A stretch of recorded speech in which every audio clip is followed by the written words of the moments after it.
Bonjour, je m'appelle Yann Durieux, j'ai 43 ans, je suis viticulteur à Nuit-Saint-Georges et c'est ma première année en CFM, course de côte première division.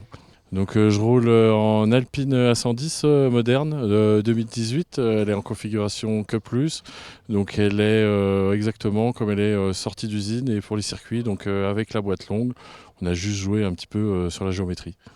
Donc là, on se retrouve à Dunières, on est en Haute-Loire, on n'est pas loin des volcans d'Auvergne, on est au milieu des monts et des forêts de sapins. La course, elle est assez spéciale, il y a du rapide au début, du rapide à la fin. Et au milieu, j'ai un peu l'impression de me trouver dans un slalom de ski et c'est à gauche, à droite, à gauche, à droite. C'est très technique et c'est très difficile de rouler vite sans vouloir trop en mettre, il faut être très juste.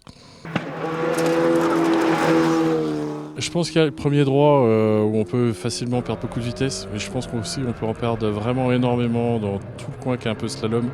Parce que si on en met un tout petit peu trop, on perd un peu l'avant, on perd un peu l'arrière, on perd de la glisse, on n'arrive pas à retrouver la motricité. Et je pense que là, il y a vraiment beaucoup à perdre. En voulant en mettre beaucoup de cœur, on peut faire perdre beaucoup de temps à la voiture. Moi, la course de côte, c'est parce que je venais avec mon père quand j'étais gamin. Et j'ai perdu mon papa il y a 2 ans et c'était son rêve de rouler et j'ai fait ça un peu sur un coup de tête en me disant bon voilà on fait une ou deux courses, on achète une belle voiture et puis on voit ce qui se passe. Puis maintenant je suis piqué, j'ai le cul dans la voiture tous les week-ends et c'est vraiment très difficile de s'arrêter et c'est vraiment un sprint intense. Donc j'aurais pas cru qu'en si peu de kilomètres on prenne autant d'adrénaline et d'émotion. Ça doit être parfait du début à la fin, c'est très exigeant et du coup on n'arrive pas à en voir le bout et quand on a fini le week-end on a envie de repartir directement derrière, quoi.